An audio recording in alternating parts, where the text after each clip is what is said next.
Hello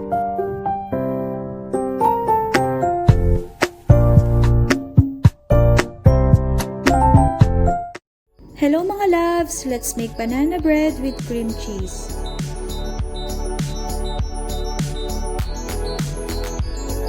Kailangan natin ng 2 hinog na saging at i-mash natin ang mga ito.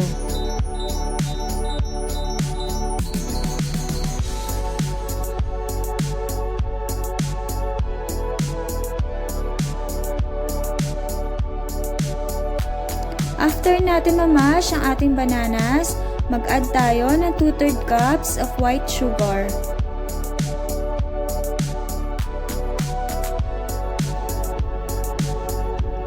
Haluin natin ito hanggang ma-dissolve ang ating sugar.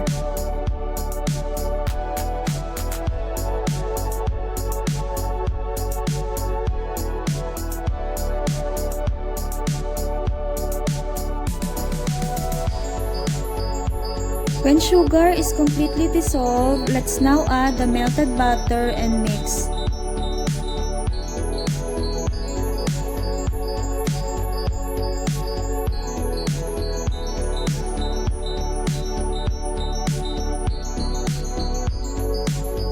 Let's now add 1 piece of egg.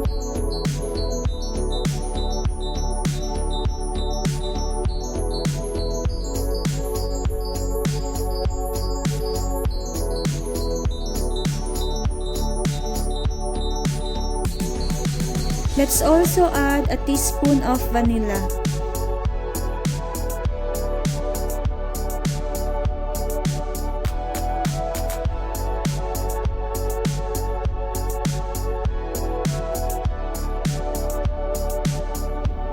A teaspoon of baking soda.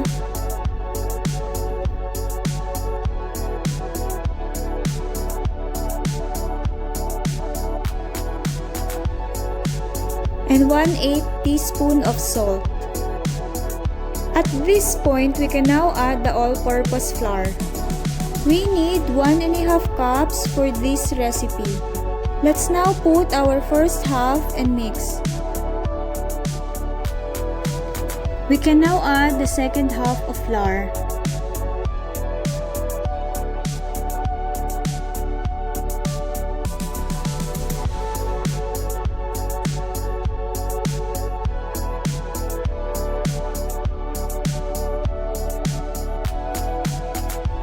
And this is ready for the last half cup of flour.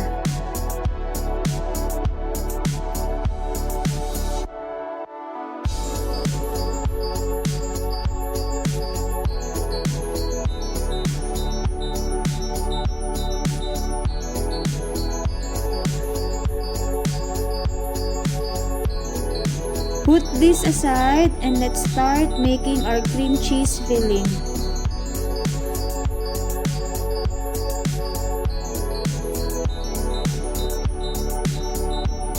We need 1/4 cup of cream cheese,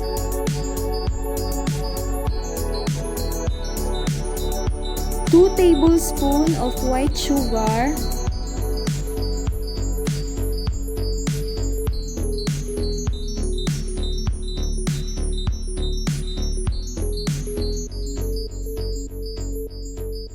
mix well until sugar is dissolved.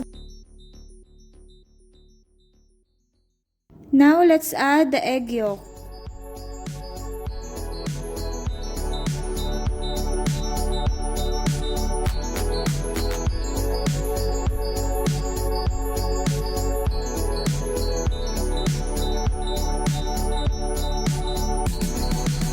We can now also add the 2 tablespoons of flour.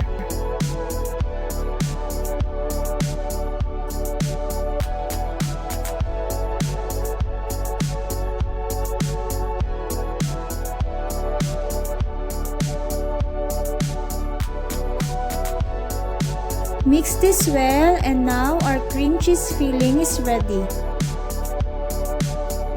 Here is our loaf pan lined with parchment paper.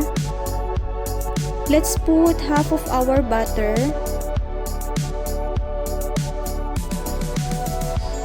Let's spread them evenly.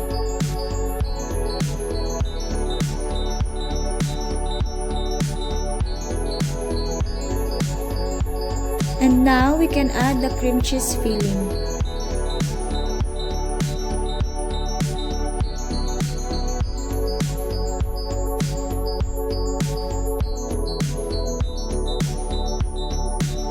Let's now put the other half of the butter.